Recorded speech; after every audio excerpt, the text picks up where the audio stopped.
we're filming this for the benefit of our readers. It's not a debate. We'll have questions. We'll start with everybody introducing themselves, very brief bio and why you're running. Then we'll get into questions. I want you to feel free to interact with each other. If one of your opponents says something you disagree with or want to amplify, please do so civilly and briefly. Again, not equal time. We're here to ask you questions, and we may have a different number of questions for different people. So don't be insulted if we don't ask you as many questions as your opponents. And we will start at this end of the table with you, Bruce. Please briefly introduce yourself. Tell us why you're running. Okay, I'm Bruce Brassard, and I'm running because I'm very, very interested in the issues as far as the county is concerned. They are the leading force, as you know, in the state of Oregon. It's not Portland, Oregon. It's the county. And the other reason why I'm running is that I've been lobbying to get people from the community to run for office, and just so happened I was covering the final registration, if you will, for people running at the elections space, and the person that I recommended got there a minute late, so consequently they wouldn't let her run. Who's that? Rochelle Dixon. She's very active in the community, kind of a deal. So she was late, so you decided... She was late for me, so I just say I'll throw my name in the deal, because I feel that I looked at the candidates who were running, and as you know, I ran twice for district number 2. That's the largest district in the county. That's where all the issues are. And I was just feeling that with the commissioners running, hey, take my hat off to them. But they had a problem with their own, from the standpoint of the districts that they were running. So there was no one representing district number 2. So I figured it'd be a way of helping them out, and hopefully have a Are there any particular issues that you're very much particularly passionate about? The whole issue of homelessness, that's huge. Mental illness, and when I ran the first 2 round of things about those needles, getting those needles out of the community, I think that was huge. That was huge. We need to do that. And then the Wapato jail was huge. And I still think that should be an issue that should be on the table. We can talk about that. As far as I'm concerned, I was going to get together with Gordon and have him switch that piece of property. The county approved the piece of property downtown, but the whole idea, that was a beautiful facility. Everything was fully equipped and whatever. And see if we can switch the properties and make a deal with it. Okay. Commissioner Meieran. Thank you. So I'm Sharon Meieran. I am currently a commissioner representing District 1, which is all of the county west of the Willamette River, and also inner southeast out to Cesar Chavez. And I am also an emergency room doctor. I am a volunteer with Portland Street Medicine, so I go to encampments, people living outside, to help deliver direct medical care and other care. I was a lawyer for about 7 years, and I also am the mom of 2 teens. We're in Portland Public Schools, and I'm running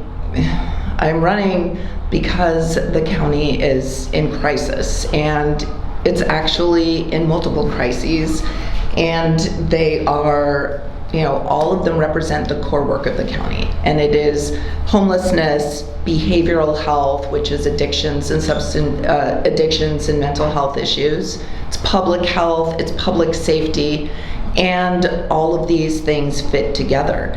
And we see examples of this every single day in humanity, and it's people living in trash on the streets. It is people suffering from mental health crises who are taken to jail instead of taken to treatment.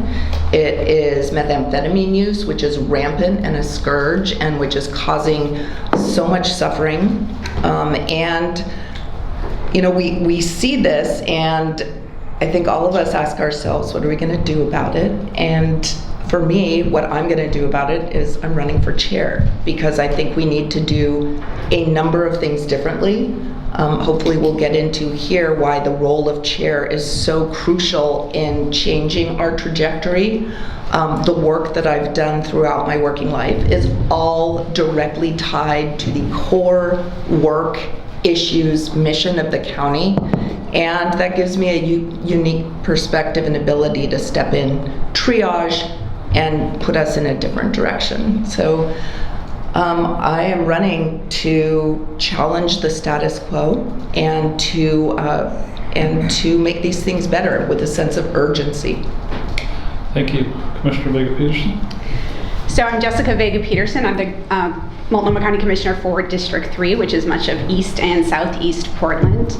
I moved to East Portland with my husband 16 years ago because it was a place of the city that we can afford. It was also a place where I knew we could call home and be part of the community. And for the past 16 years, we've been on the same house, same block, but it has been a rapidly changing community.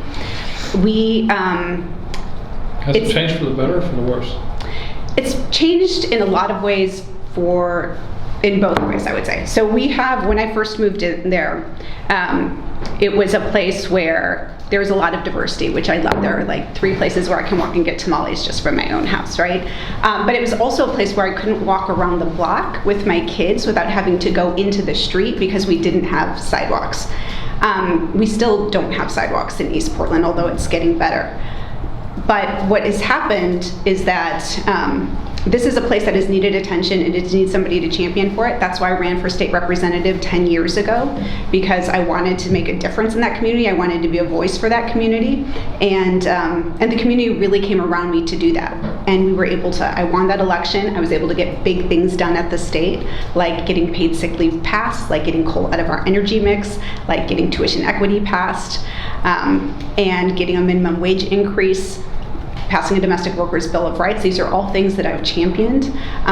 But the people in East Portland, the people in my neighborhood still are facing challenges to this day, and some of them are worse, right? Traffic fatalities are up, gun violence. My Hazelwood neighborhood had the highest levels of gun violence in the city for the last couple years.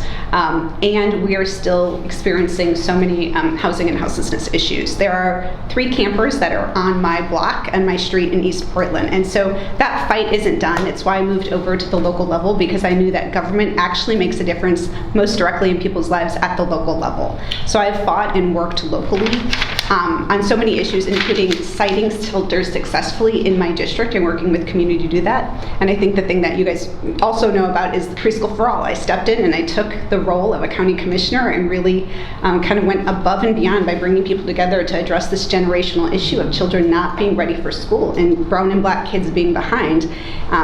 Built a coalition and got something passed that's going to be a game changer and that Multnomah County is now implementing.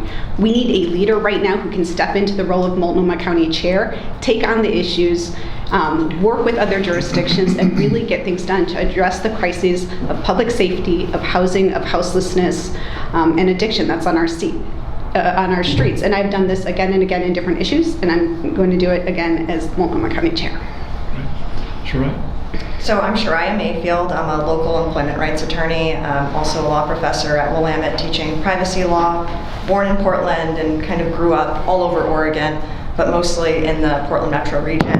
And I'm running because, quite frankly, I'm disillusioned by the current leadership we have. I think the streets speak for themselves, and I am not feeling confident that the direction we're going is the right direction. And we have a majority of commissioners running against me who are saying that they're going to prioritize dealing with these issues, but these issues are not new. They have been around for several years. We have been in a homeless emergency for over 6 years, and that was recently extended. So to know that we've been in this huge emergency for several years, the conditions are only worsening drastically. Shifting the Board of Commissioners around slightly or putting one into county chair position, to me, does not strike confidence that things are going to change dramatically with the critical urgency that we need. So my campaign is focused primarily on the housing homelessness issue and moving much more in the direction of short-term rapid solutions. And that means ramping up sanctioned camp areas.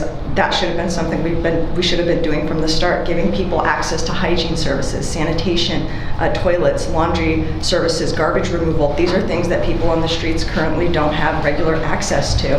And so my strategy is more, let's raise the floor for everybody rather than focus almost exclusively on what has been permanent solutions. And these permanent solutions will take way too long. I did construction law, and It doesn't take a construction lawyer or even somebody in construction to know that we will not build 20,000 units, let alone 111,000 units that we need for the affordable housing. So I say, let's start with some of the short-term alternatives. Let's put a lot of our energy there. I think the city has been trying to go in that direction, and the county has not. Under Chair Kafori and actually under the majority commissioners we have here, they have not banded together to pass the short-term solutions that we need. So, Are you largely in favor of People for Portland's agenda?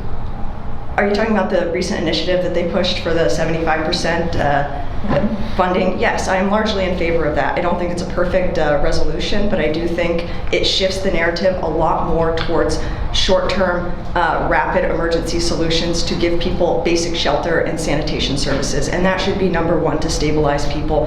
I would rather help a lot of people up a little than a few people up a lot. And I think that that latter strategy has been more so the county's approach. And so we really have to change the vision. We really have to start channeling what the people want. And I talk to people, neighbors all the time, and they all say the same thing.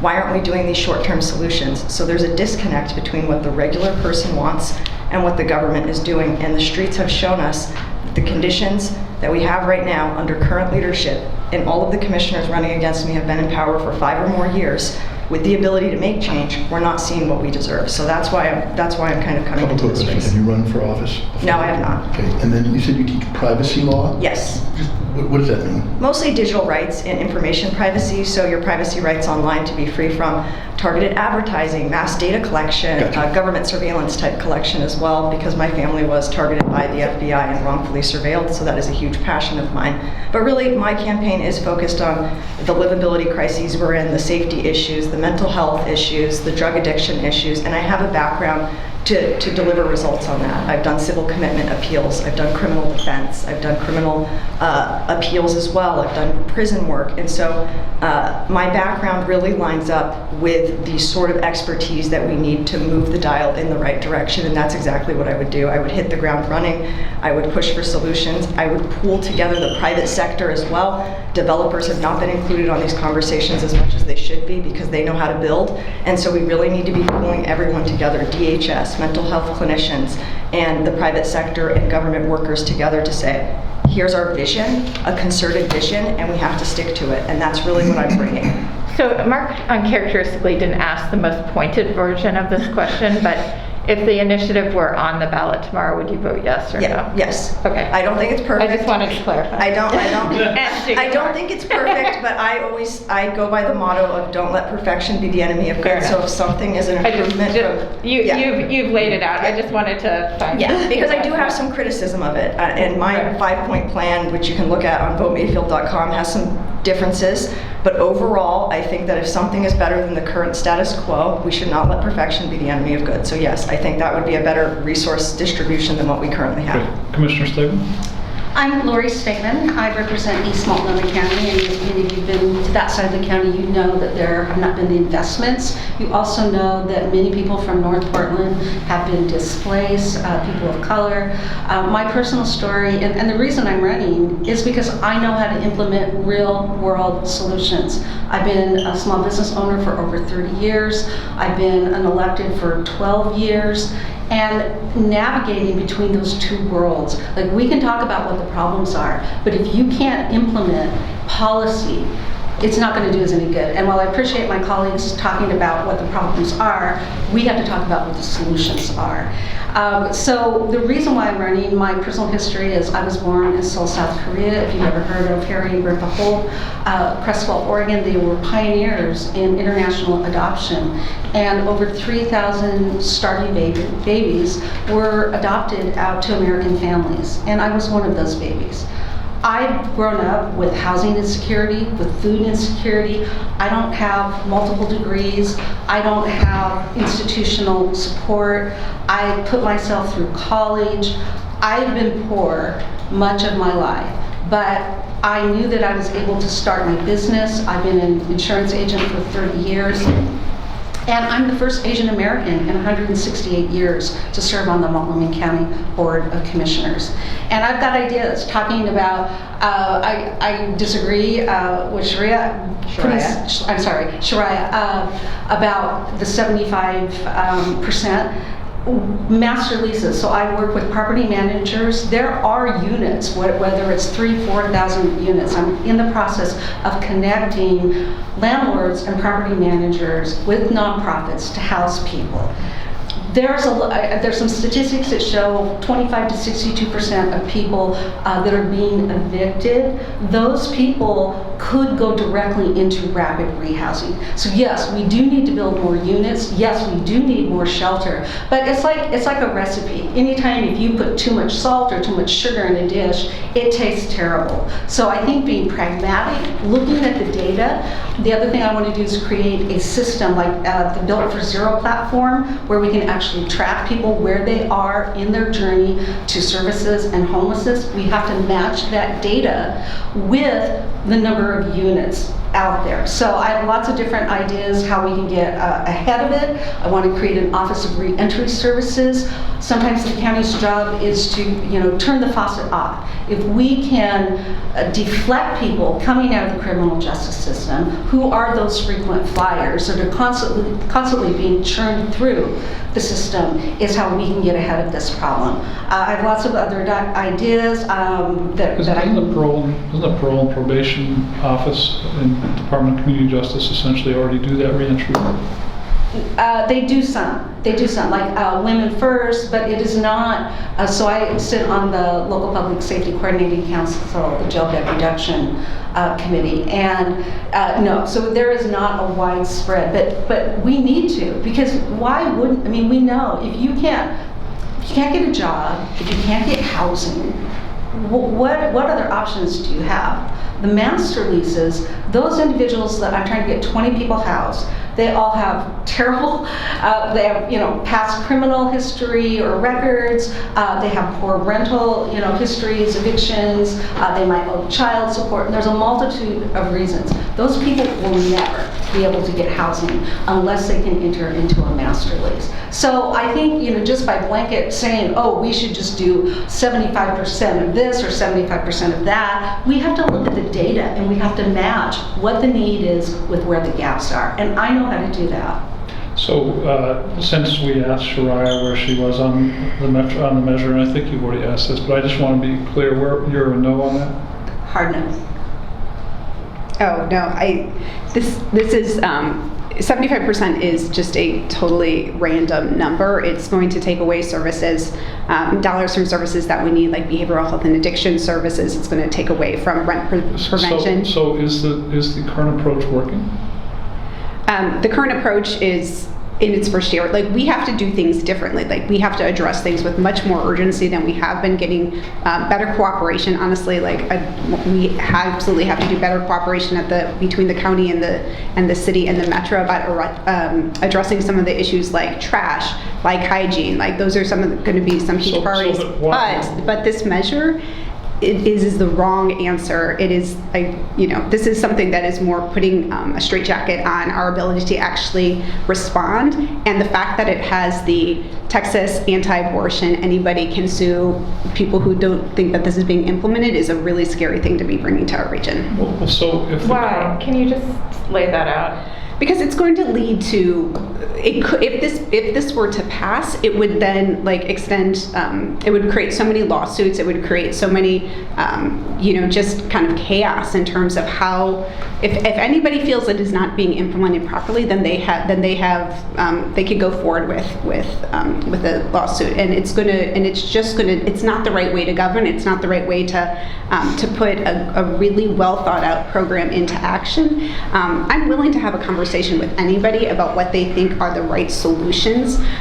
People for Portland has not reached out to me to actually talk about any of the solutions that they wanted to see.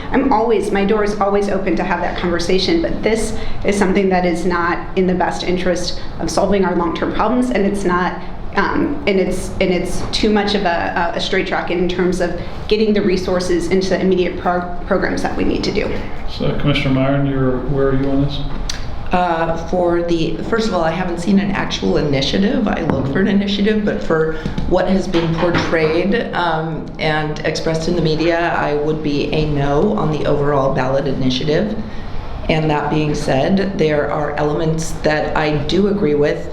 But these are elements that these are issues I've been talking about since long before People for Portland was ever even, a concept. And those are things like accountability, transparency, acting with urgency to address the humanitarian crisis on our streets.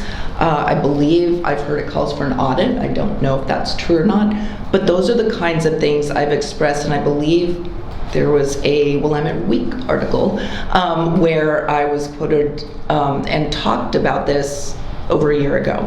So those elements I support, but the things that make it a non-starter for me are what my fellow commissioners have referred to, which is for me, it's any arbitrary number that says, this much to shelter, this much to permanent housing, because that just doesn't make sense. And as a doctor, I've been subject to legislation where they try to dictate medicine.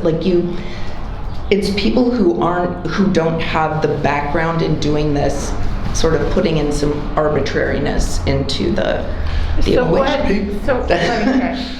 So what accountability, what specific if you could wave a magic wand, pass a new ballot, measure in the fall to fix what is already in place, what accountability and transparency measures specifically would you want? Well, it's not, for me, it's just beyond a ballot measure to do this. As chair, the things that I would do, and which I have been pushing for, and which I think some of what we've not been doing is what has led to the frustration, are accountability. We're getting hundreds of millions of dollars, and I, as a commissioner, honestly could not say where that money from this particular measure is going, what it has purchased for us. So this goes into a lot of larger questions. Number one is, in terms of accountability, I would encourage you to look into an audit from a long time ago, 2009, I believe, of large contracts and how the county contracts. This was revisited in 2014, 15, somewhere around there. And our contracting system does not build in a mechanism for accountability and outcomes. We are great at procurement and technicalities. We literally are missing the outcomes part. So we need to build that into our structures at the county. It's kind of boring. People don't really want to talk about that. It's key to us being accountable. And I appreciate, I can't remember which one of you mentioned Built for Zero. That's something that, I've pushed for years, and is something that has gotten pushback from the county. I still don't know what we're doing, but the idea is we have thousands and thousands of people living unsheltered outside, and we have no idea how many there are, who they are, or what they need. And if we're going to devise systems and housing and services to meet needs, we need to have that information. So Why does the county not have that information? That's the question I have been raising publicly, privately, with the county, with the Joint Office of Homeless Services, with current leadership. I do not have an answer for that, and that's something we need to have. One would think that if anyone could get an answer, it would be someone who's sitting on the Multnomah County Commission. And that's another issue, is that there is a lot of information that I feel is not accessible or transparent even to us as commissioners. And my fellow commissioners can respond to that as well, but I often don't find out things until I actually read it in the papers. You don't even know the questions to ask if you're not kind of in the loop, which is why another reason I would like to be chair is because I feel we have an opportunity to we have an incredible board. to have a truly collaborative approach to decision-making, leadership, and the work that we do. But So I'm going to push back a little bit on the fact that we don't get our questions answered and we don't have the data. I mean, I think there was a presentation to City Council last week that just showed like where the dollars from the Joint Office of Homeless Services were being spent, and it was a little bit about like 30, 30, 30, with 10% for administration. I agree. We absolutely need to do a better job of collecting data. We need to do a better job of being transparent with that data and getting more information to the public so that they know what we're doing. But the information is there. Did you ask any deeper questions? Because it's not if you go deeper. And each of us at the county, we all have like these different tables that we sit at as county commissioners. Commissioner Stegman has sat on economic development and has really delved into that work. I have sat on transportation tables 4 years. Commissioner Meieran has sat on a Home for Everyone board for the past 4 years. She's been on their past 5 years. She's been on the executive board. If she hasn't been able to get the information she needs, or if she hasn't been able to get her the kind of philosophy that she wanted, like she has had that privilege and that power to sit there. That's why we need somebody who actually has a track record of getting things done, big things, hard things, but actually addressing things, yes, of course, with the urgency and making investments in ways that we haven't yet done at the county and doing better collaboration with our partners. But that's why I am running for chair, because I have the track record of getting those big things done on everything from climate to transportation to early childhood to economic justice issues. And this is, housing and houselessness is the most critical issue that we're facing right now. It is absolutely going to be the #1 priority of the next chair. We just need somebody who's able to get things done the right way. So Commissioner, can I just, I mean, that was a very personal... Commissioner has not been able to get things done in the right way.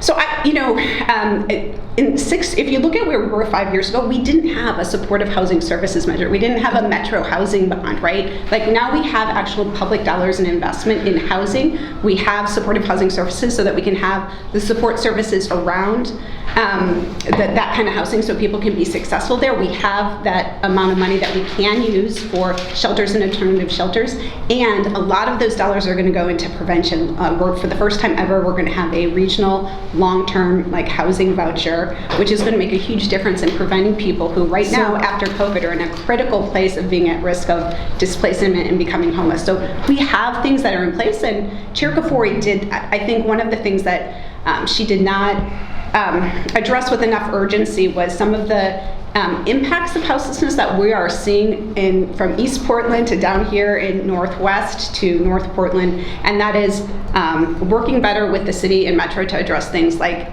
trash, like hygiene, and making sure that people were actually going to be safe in the streets. So can I... Really from an outsider's perspective, and I'm sure this is wrong, but the general perspective is that this joint office... It is a failure. It is a complete failure because you have two governments that don't like each other and they won't work together. It just exacerbates the problem. I'm waiting for one of you to offer as your campaign promise that you're going to blow it up and this will just be the county's responsibility. I would love to actually respond, because there were a number of things Commissioner Vega-Peterson said that I'd like to respond to directly. Why should the ability to spend dollars be held up because Deborah Kafori can't stand Ted Wheeler?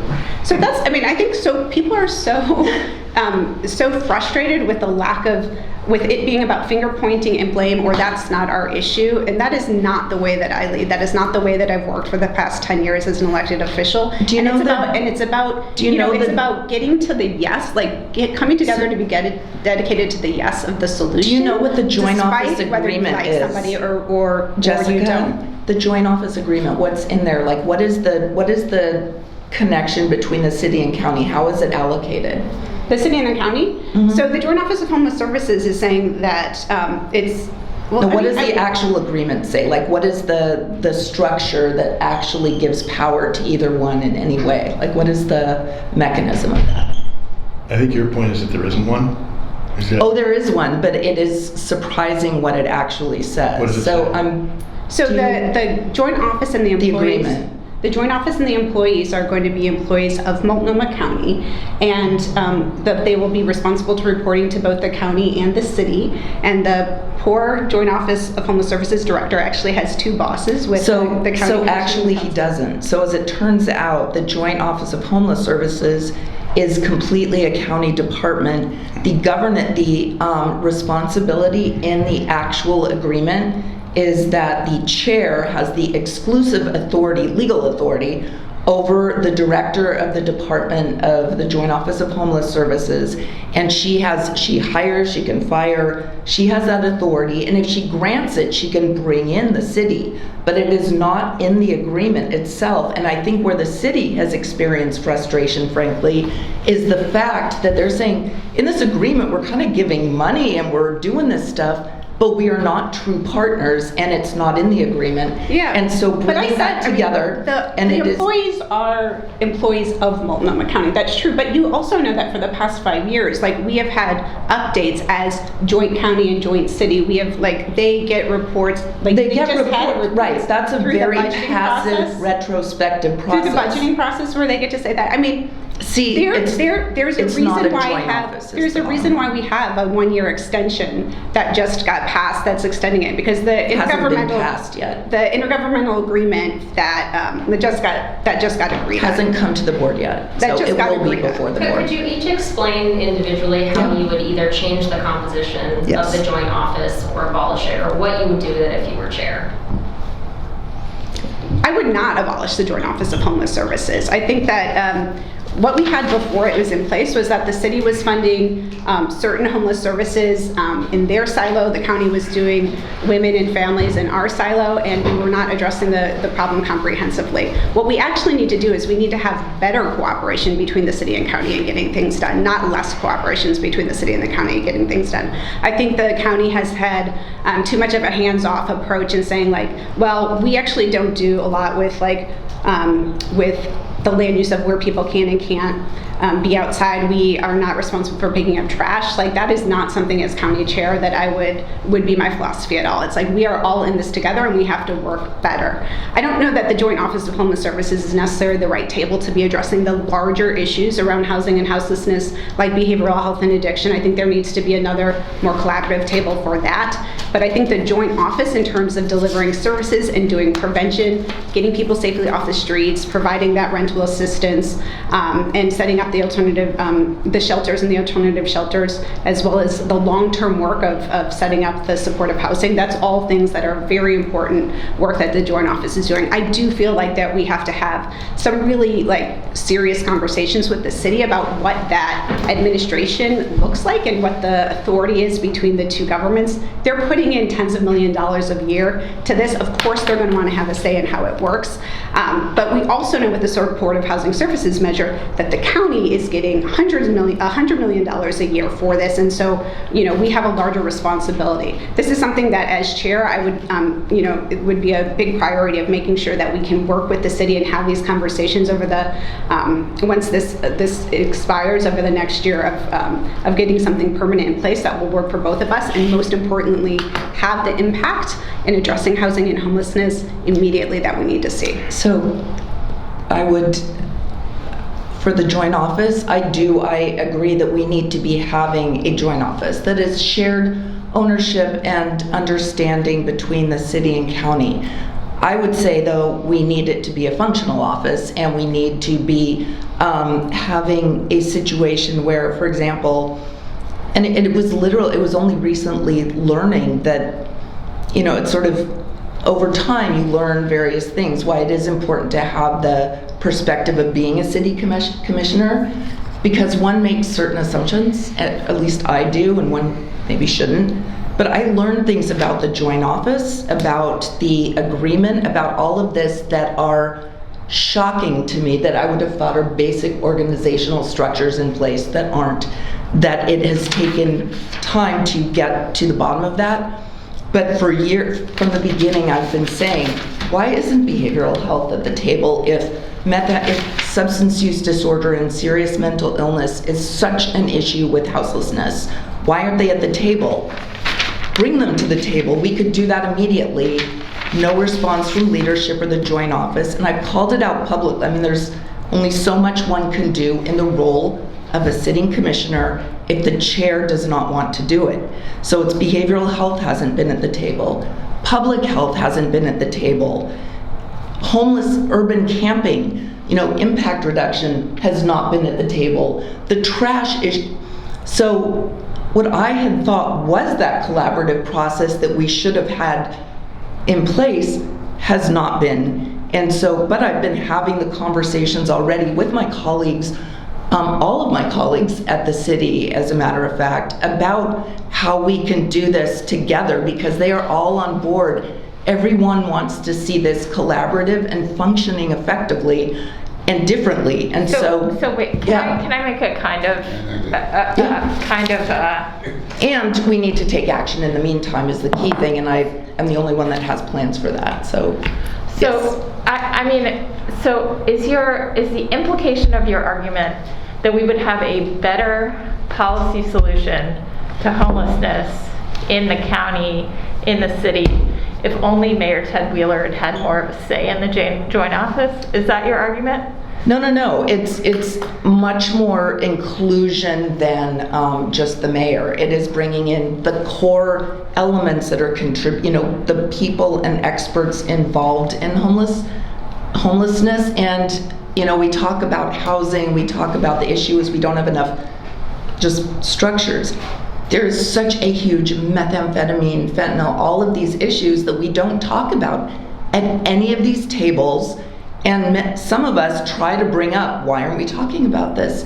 And are shut down in trying to do that. Public health, the same. This is a public health crisis. Impact reduction and camping, again, but it's like, I have on my website, you can go to it. It tries to map it out, because I just lost track, because it is so convoluted, it's impossible to follow, and there are so many different walls that prevent. You're making multiple points though, but one of them is that you want the joint office to be more joint. So I'm saying, is the implication that you wanted Mayor Wheeler to have more say in this office? And absolutely. The city as a whole should have more say, and we as commissioners should have say. Right now, if the chair does bring in the city, it is she meets with Dan Ryan or she meets with the mayor. Things are discussed, decisions are made, and then it's kind of shared with the commissioners.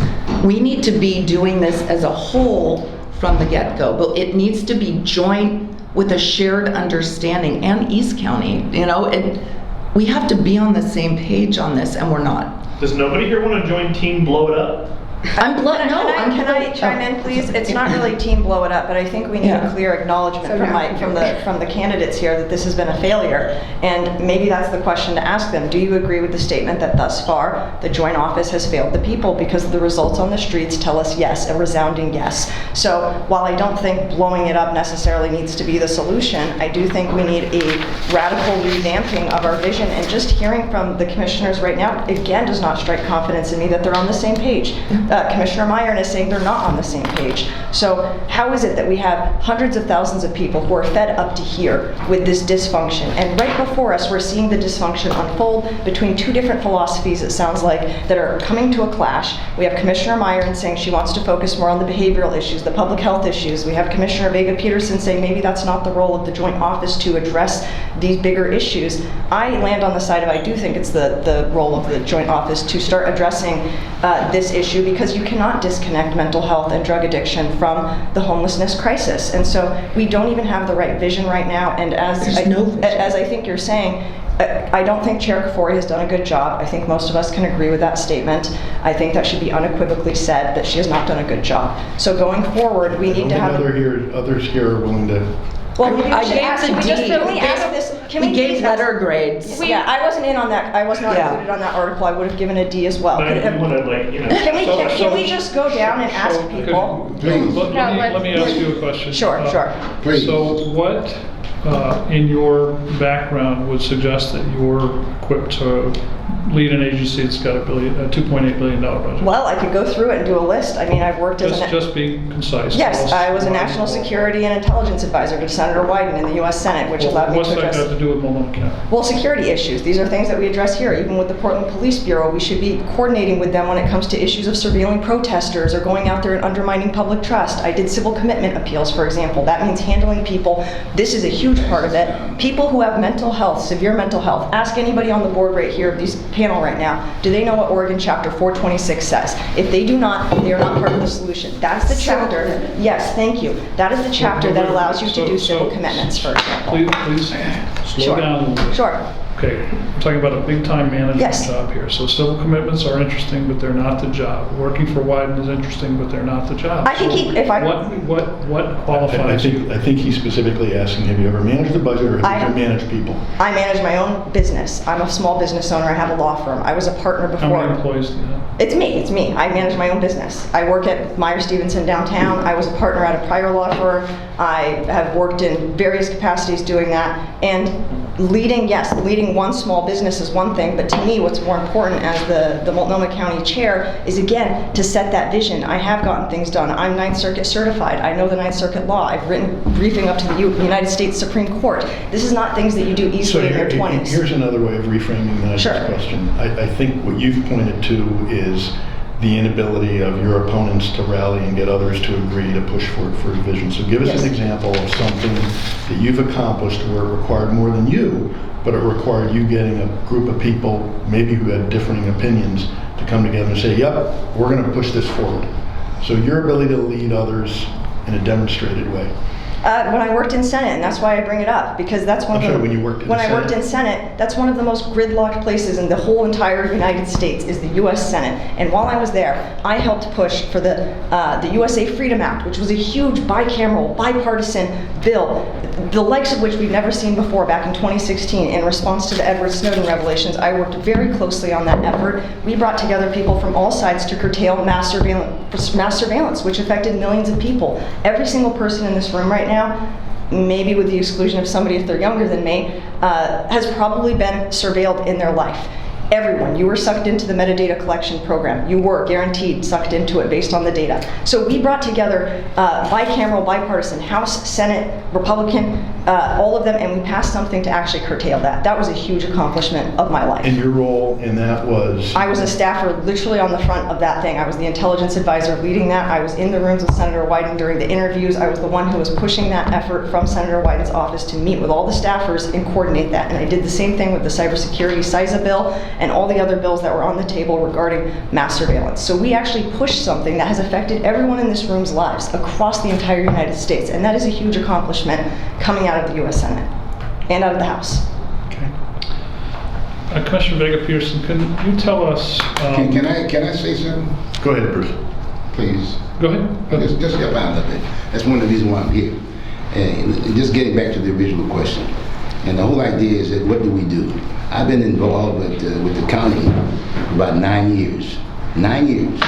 And I'll say right up front that I've noticed as far as the chairs that were there, and then I'll be right up front with you. As far as I'm concerned, Deborah did a good job. Under the circumstances, she did a damn good job. The rationale is that housing is not county's lane. It's the city's lane.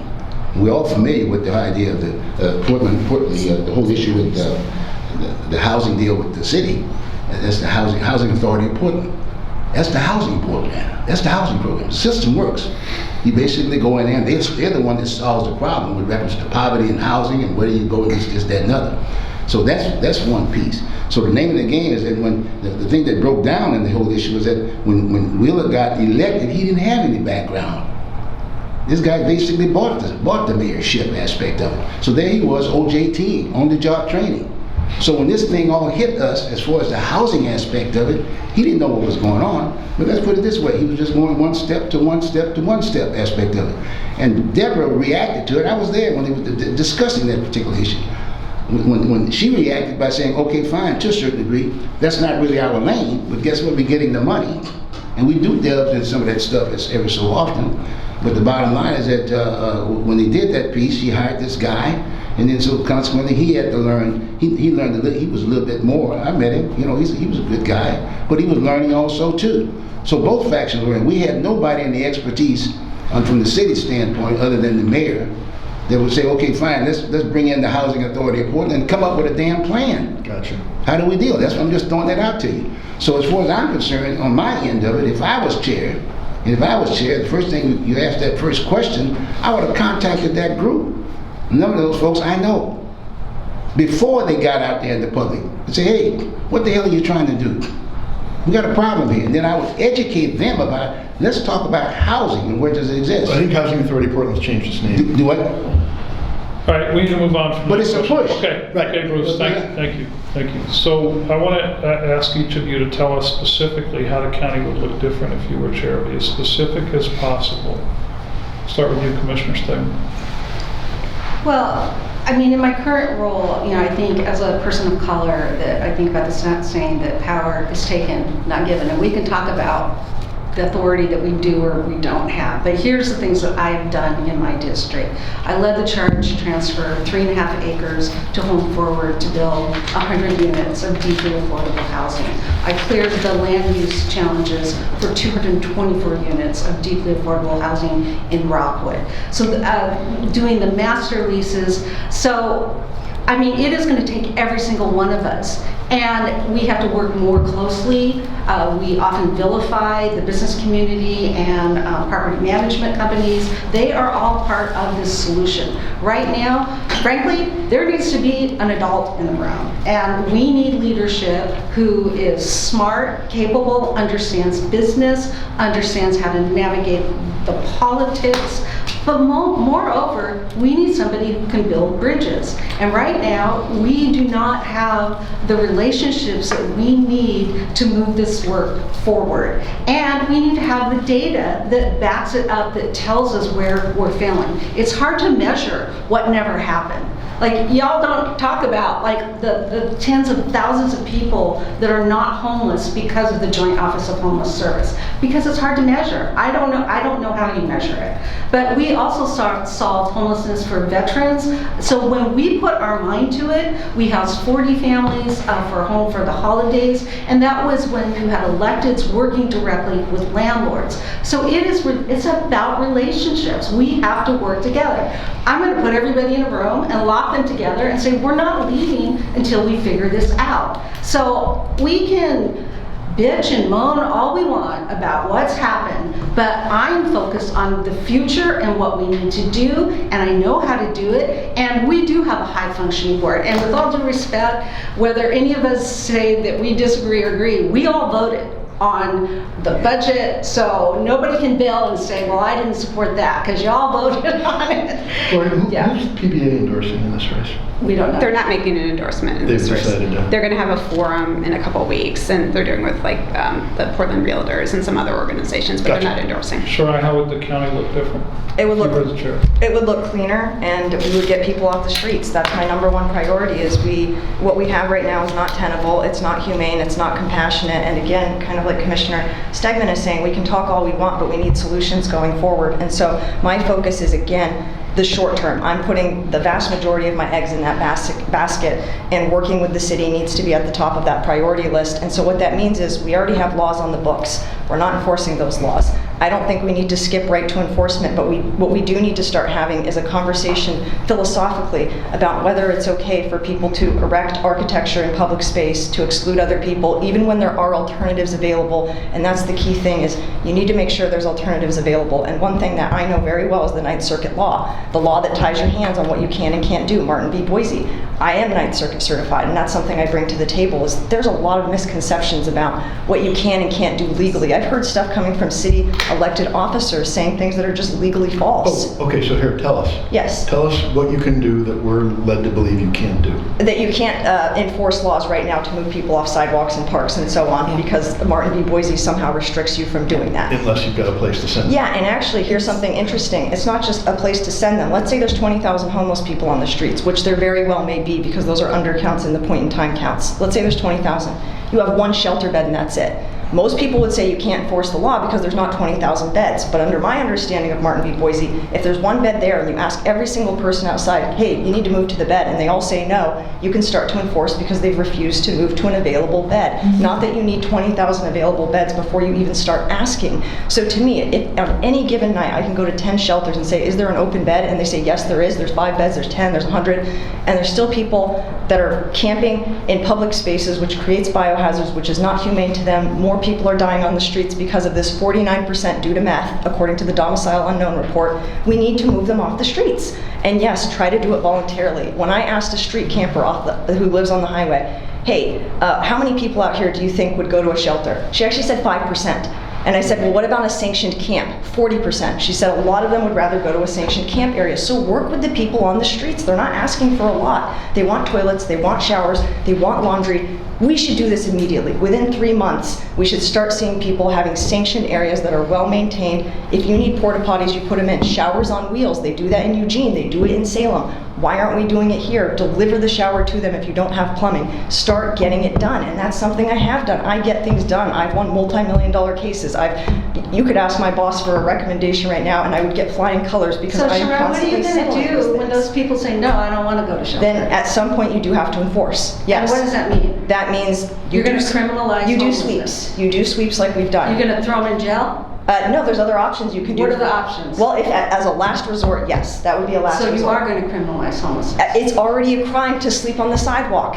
People don't want you sleeping on the sidewalk and blocking it. We don't want to see human waste just on Columbia. I work on Columbia and I walk down there and I see buckets of human waste right there. I almost tripped on one. How does that ever solve homelessness if you just criminalize people? It solves the problem of privatizing public space, and we should give people options, which I have said. My first choice is not enforcement, but laws without enforcement are recommendations, and clearly recommendations are not working right now. Okay, you have clearly answered the question. Thank Let's you. move on. JVP? Yeah, so I think there will be, and I'm really focusing on like the county as the county government. I mean, right now we're going to have the Joint Office of Homeless Services actually be a full department, which I don't think a lot of people realize. Like it was a small office under the chair. It was not a full department. With the additional supportive housing services measure, with the work that we did as the board, it is going to be a full department. So is the preschool. You're expanding their budget? Is that what you're saying? It is because of the supportive housing services measure. Their budget is automatically very Robust. greatly increased. Yeah, and so which is good because we need to have more people who are not just like a skeleton staff, but who are actually able You got to. the presentation about how they're spending their money? Yes, Right? so- There was a presentation last week. Were you satisfied? No, that was at the city. I was talking. There was a presentation for the city's budget process from the Joint Office of Homeless okay, that's right. Services. So anyway, so that will be the preschool and early learning, which means we are going to have a full department there. That means that we can be collecting data on the effectiveness of these programs. We can be transparently sharing that data with the public, and we can be having accountability through both performance and finance audits for those governments. As a chair, I will be an activist chair. I will be a leader in the regional community about finding solutions together and working collaboratively to do that. And also, even on the lanes where it isn't you said housing is not in the county lane. That's true. But if we are not building the housing that we need, we are never going to get out of this homelessness crisis because housing affordability is not. Would you implement Build for Zero? Absolutely, yeah, I would implement Built for Zero for sure. And just to go back, like we have to be working at the state level too to get the changes that we need and the financing that we need to put to implement some of the things around housing. But for Built for Zero, for the data tracking, for making sure that we know exactly who is experiencing homelessness. And I will say one thing that hasn't been mentioned here today is it's not just who is on our street, but it is also the people who are experiencing houselessness because they are doubled up. They're in a friend's apartment or they're couch surfing, which we see so many times with BIPOC community members, is that's how they're experiencing homelessness, and we have to be expansive to that.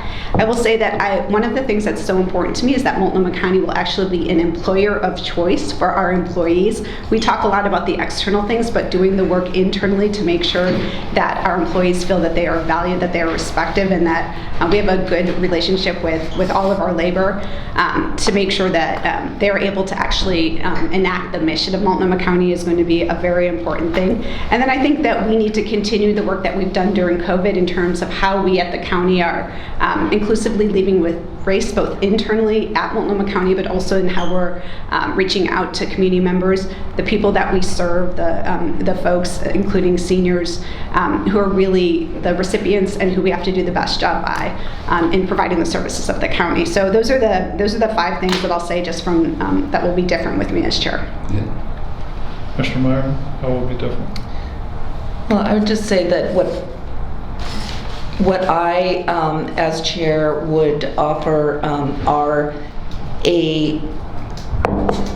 sort of a more functional county government that is sort of brought up to the 21st, whatever century we're in, century, with organizational practices that are best practices, with contracting that is a completely different ballgame, with data collection and information sharing and technology that is ramped up. And so there would be a structural change in how we are functioning. I would also be very clear, I would speak with clear vision about what I intend to achieve and we will see in terms of homelessness, in terms of behavioral health, in terms of all the big issues we're facing at the county. And then we will have communication that is shared with the public about the steps we need to get to those goals. And we will have systems that, like I said, that clearly communicate what we're doing, because I think part of the failure is the county is doing some amazing work right now. I mean, that's the reality is, with amazing people doing it, we don't communicate that effectively, and we need to change that. Bigger marketing department for the county, yeah, we can get behind that. Yes. But the communication aspect is really essential, and we need to think about how we're doing it differently, whether or not it's a big department or we're just using what we have more effectively. There are different ways to approach it, and so that's what I would envision.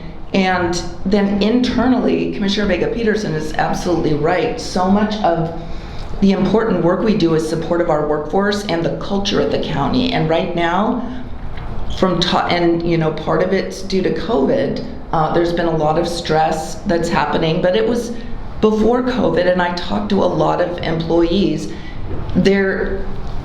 They feel that there's a lot of kind of talking the talk, but sometimes we don't walk the walk in terms of the work we're doing on our workforce equity strategic plan, whether it's, saying that we have a culture of safety, trust, and belonging, but people don't feel safe, have trust, or feel like they belong.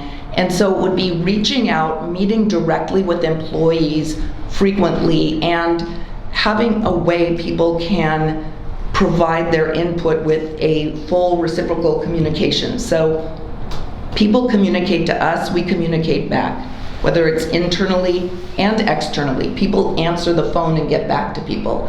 So we just need to establish a community of openness and trust with the public, and I think we have lost so much, and that would be one of my my biggest goals as well. Okay.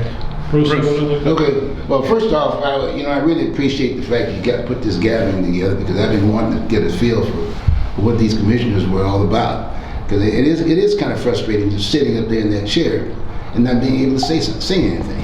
I really do. I've seen it. I've seen it over for the last 8 or 9 years. And so, Bruce, how would the county be different if you weren't if I was a county? First off, I would keep staff.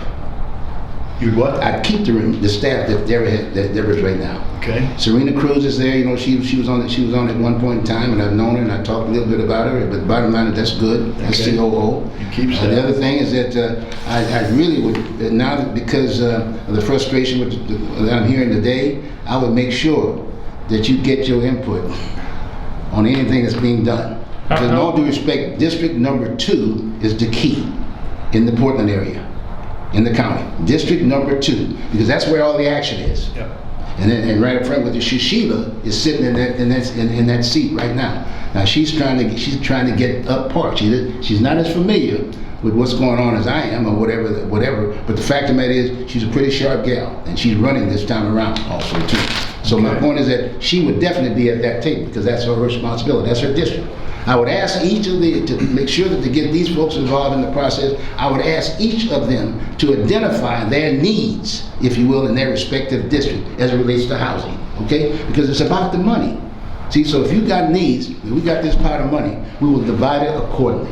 So that's where I'm coming from on that end of it. Right. Okay. Can I please? We're actually beyond time here. We got another interview after this. So we got a question for each of you. Actually, Nigel, I don't think we did this at the beginning of the interview. We need to do. We need all of your ages. Talking first, I'm 56. if we don't do that, we're gonna have to call you about it. 57. I see your 56 and raising one. I did the math and I thought, All right. wow, I wouldn't have guessed. I gotta go. I think I should share, but you don't have more time. I got some other things to say to you, but hey, you're not giving me the opportunity. All right, Bruce, we appreciate you coming Thank you by. very much. Appreciate it. Nice seeing all of you. Take care. Thank you. Bye, Bruce. Okay, take care now. Good luck. Can I ask a little bit more about the whole pre-K thing that you're championing? Preschool for all, yes. Yeah. So, I'm just wondering how that's going. I know that the county, we were just looking at the county's offering $500 for anybody who expresses interest in being a pre-K provider, right? Mm-hmm. It's going I could really use some well. money, so I'll probably fill out that application today. I could see you with that. I could see you with that job. Yeah, but you're aware that there's a growing body of evidence to show that pre-K is not good for kids. It's great for parents. Oh, no, But it's not that good for is kids. that is not the case at all. Actually, when it's done the right way, quality preschool is a phenomenal investment for the children. It has long-term impacts on their ability to be successful both academically and socially and emotionally long-term with generational You'll impacts. stipulate that there is some research to question whether pre-K is of value. So there was a report that came out recently that said if it's done a certain way where it's universal without really being very specific, it actually reiterated all of the good things that we've done with Preschool for All and setting it How up. much money are you raising for pre-K? So this year we're going to, the revenue estimate is about $110 million. And how many kids would qualify for pre-K? So it's going to get about $110 million. It's going to go up to about $170 million by 2026. And so we have a 10-year plan to get to full universality. We had a goal of fall in 2022 when we're going to have the first Preschool for All classrooms of having between 500 and 1,000 children take part in the program, and we're getting 667. So I'm just wondering, we're what does that work out to per kid? How much money? So I think you've done this before too. It's not like it's not like this is all the money that we're getting in and all of that is being spent on those kids. Some of that money is going into reserves so that as we increase the number of children, we can use that money in reserves to pay for the additional providers, the additional slots that we'll need to serve those people, the additional workers that are going to be getting a living wage because of Preschool for All. So we just had a presentation on it last Tuesday, which I think is interesting, and then we'll have a budget presentation in May that'll talk more about like the long-term plan for it. But it's all on the website as well as the. And you don't goes have into enough details. child care providers, so you're hoping to convince people to get into this business. Yeah, I mean, when we started this, when we started the work, we knew that there were like three main obstacles for getting to universal preschool. One was just facilities, like we don't have enough bricks and mortar place. Two is that we didn't have enough staff, and then three, we just weren't having the enough care because we had too many deserts. So you changed a lot of rules about who could be a child care provider? So who can be a child care provider, that's all determined by the state. What we're doing is actually putting public dollars into the system to help get people who are classroom teachers and assistants a living wage. So we're going to be attracting more people to the profession, bringing people who have left the profession back in there, and then we also have facilities dollars to help with expansion and development of new preschool centers as well. So in other words, if I'm a qualified teacher and I want to buy a building and open up a pre-K center, you're going to write me a check so I can buy that building? So if you are going to be a preschool provider who says, I'm willing to have a certain number of slots at my provision, we will give you, and you qualify because you're going to do the right quality things and you're going to be paying the living wages, then you can say, I'm going to have 10 preschool slots, then we will give you Preschool for All dollars that will fund those 10 slots for those 10 children in your. And given that the state's doing the certification, is that what you said? No, the state just licenses who child care providers. There's actually no difference at the state level between child care licensing and preschool licensing, which is why having the And are they changing the licensing requirements to accommodate the fact that there's a shortage? Are they making it easier to become a pre-K teacher? Yeah, no, not a pre-K teacher. I mean, you're conflating preschool and childcare, Right. but so childcare is a bigger issue that we have yet to systemically solve. Like it's still unaffordable. The point I'm just getting at, Okay. There's a shortage of cops in Portland. Yeah. And how the city of Portland has responded is to reduce the requirements. So now you don't have to high school, you can just have a GED. You have to do that to increase the supply. Oh yeah. But you also worry about what you're getting.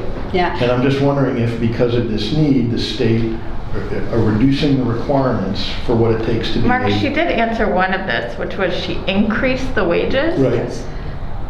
That's But are you one reducing the answer. qualifications? of No, the- and nor would the county ever do that. That is all on the state level, on the licensing. In fact, what we're doing is putting, when you have that quality component, you're saying that the programs that are going to be part of the Preschool for All, the program have to have like certain social, academic, and emotional components and physical components to their curriculum, which is, we're non-curriculum specific, but that's actually increasing the quality, increasing the effectiveness and the experience of the children in those programs. So we're actually increasing and making it better for Preschool for All. But I absolutely think that we need to do a better job of overall with the larger, from larger child care system from 0 to 3 all the way to after school care. We have to have better public investment in that.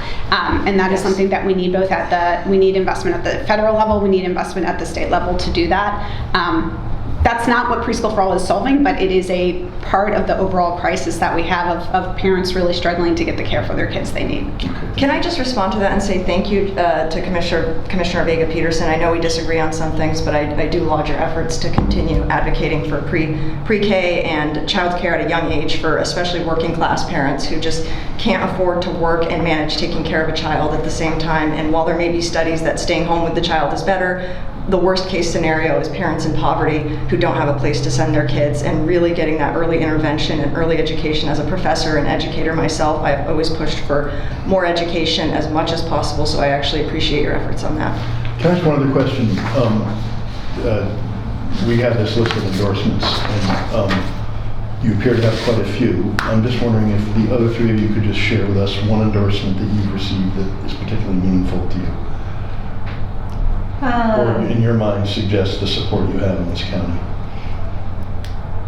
Probably a woman who has a developmental disability, who is low income, who lives in the Rockwood neighborhood, because those are my constituents. People that have been marginalized, not had their voices heard, and not represented. Any organizations that you want to point to? I mean, Apano, Color Pack, all of the East County mayors, all of my, East County legislators. But, the other thing I think we need to point out is like, while I appreciate others' track records, like, what have you done for the last 6 years? Like, I'm redeveloping 90 acres, the Vance vision, that will have housing, a job corridor, green space. I'm going to create an economic development department at the county. So because we're the largest safety net provider, but we never connect people to jobs. We got over $100 million of rental assistance out the door, which is great. But we never went back and said, hey, do you need a family wage job? Do you need a job? What's going to happen 6 to 9 months down the road? Many of these folks are going to be in the same situation. We can connect them to jobs in the trades. I did a construction diversity equity fund. 1% of all of our capital funds go into a pre-apprenticeship program for women and people of color. So these are the tangible things that we can do. I work a ton on economic mobilization and stabilization. I received a grant from the Bill and Melinda Gates Foundation to do economic recovery in East County. We're working on resilience hubs. So I have a track record of like all of this stuff is going on up here, but in the meantime, I will be over here doing the work. As briefly as you can, what is a resilience hub? So when we had the extreme heat event, it is a network. My vision is that we would have hundreds of these someday. So they would be standalone solar micro-powered buildings, so that when the power grid goes down, you still have electricity. So they would be at churches, they would be at schools, and so potentially the first pilot could be at the Vance project that I'm working on out in East County. But we're working with nonprofits because we want this to be a community-led project. Thank you. Any endorsements you want to share with us? Sure, and I definitely will say that I'm not as focused on procuring endorsements as really just talking to the average folks, but if I had to pick one, and they're not publicly listed, Multnomah Education Services District's Denise Peterson, and hopefully you guys know who she is. She's an African-American woman who's been in this community for decades, who has prior experience in government. She currently works at PCC. And what's really alluring to me about her, because I only spoke to her recently in my campaign when I started running, I didn't know her before, is her life lifelong persistence and resistance against racism, and she grew up in a time, she's in her 70s now, where she was drinking out of a separate water fountain, and so she had to work really hard to get into a place of high status, to get into a place of respectability in government, and now at PCC. And so when I spoke to her, just hearing her stories, the amount of people she's helped get off the streets, her insights, her background, I respect her so much. She probably is one of my favorite endorsements right now, and one of my favorite friends I've made along the way on this campaign. Thank you. Sharon? Oh, sorry, I thought you were given your list. So a couple of answers to this question. The endorsement would be the Oregon Nurses Association, and that means a tremendous amount to me for so many reasons. Primarily because I work alongside nurses regularly. They're the frontline providers. They've been there throughout COVID. They're the people who walk in when others are like running away, and they do the work and support people, and it's very pure. That work is core work, and we have so many nurses at the county as well. So just really honored by that one. And and there are a number of other endorsements. I would just encourage in looking at the process of endorsements. This is something I had no idea about until, going into the political world, how political many of them can be, and some how political endorsements can be? Well, duh, yeah. That's kind of a, yes, okay, take that one back, woo. Political is a pejorative. How political is a pejorative? How backroom. Oh, no. Please do not insult the very vigorous process I think a lot of us went through. Did the firefighters have a process? The firefighters? Or UFCW? No, they didn't. The process was for the years of work that I have done with both the firefighters and UFCW. As they said when they gave me the endorsement, you are the only commissioner who reached out to see how our workers were doing during COVID, and we really appreciated that. So that was UFCW. But literally, I got coal out of our energy mix, and I made the clean fuel standard in the state permanent, and OLCB put us all through the ringer in a questionnaire and an endorsement process. So if those were the only two endorsements I got, that would be great. But just because you don't like the outcome, don't try to undercut the process, because we all work really hard to get these. So just for me, it isn't about the individual organizations and the endorsements, but it is a process that I think should be looked at, that endorsements don't necessarily signify I worked alongside so many firefighters with Portland Street Medicine at vaccination clinics doing the work, and I have talked to many of them. I called the firefighters. I didn't get a call back. It's very, I love this individual firefighters. I'm just saying the organizational process is not necessarily what I had thought it would be when I was a politician. Yeah, respectfully, I appreciate this conversation. Yeah. We were running out of time. Let's move on to something that's substantive. But it's worth looking. Okay, we're done. How old is everybody? Please, we need faculty, then we have one question. Sorry. Why don't we do the one question, then we can do the ages off the video. Okay, that's fine. What? It's what we've done in the past. I don't know. This one. Okay, so the one question is that... for those who haven't been here, we do a fun question at the end. At least it's fun for us. Well, the purpose of this question is to allow our readers to see a part of you that has nothing to do with politics. And the question this year is, so Aaron Mesh here is a big basketball fan. He said for him the pandemic was over when he was able to go to a Blazers game without a mask on. So what was the epiphany or the point at which, or the event that you attended at which you said to yourself the pandemic is essentially over? Oh, I thought we were doing back to normal joy. Yeah, same thing. All right, not entirely different since the person's still wearing a mask. So we're hoping for the question, was there a moment when you said, oh, I'm Free at last, free at last. You start with Shari, and what we'll was start with that? you. Shariah. Shariah, I'm sorry. Probably when I just recently went to the Keller Auditorium for both the Anastasia show and the Dracula show, and I just thought this seems like the pandemic is not over, everyone. We know it's not over, but there was a sense of normalcy, just being in a large crowd and enjoying the arts again, which is something I really care about. I mean, Jordan Schnitzer has donated the maximum amount to my campaign, and I support his efforts as well to bring arts to the region, and so that really represented to me going back to normal again and hopefully having more festivities, which is also something I want to focus on as a county chair, is having that sort of communal, festive environment, which we just haven't had with the pandemic. Great, thank you. Michelle? When I booked my flight to go to Disney World. When- Have you when- gone yet? when- No, I haven't gone yet. I'm going. When did you book it? Oh, I don't know, 3 or 4 weeks ago. Okay. Yeah. Okay. Going in, but not going in November after the election. It's Great. exciting. That's like winning the Super Bowl. If you win Connie Chair, you're like, Exactly. I'm going to Disney World. Exactly. There you go. Commissioner Mayor Peterson? So I think it was after the first vaccines were out and we were able to come together as a family, and like my mom was able to see her grandkids and we were able to be together, and you know, like in my back porch all together. That was such a joyous occasion for us. And my niece was born like 6 months before COVID started, and how big she had gotten in the months we had seen her was just incredible. So that's what it felt like. Great. Commissioner Martin? I would say it really struck me. It was actually yesterday night. I went to the movie First Contact. It's a Star Trek movie at the Hollywood Theater, and it was like, I mean, people wore masks. You know, it wasn't like we know, as you said, Shariah, COVID is not over, but it was so incredible. I can't even express. So it felt almost normal. And it was Star Trek, and it was awesome. Was it good? Oh, my.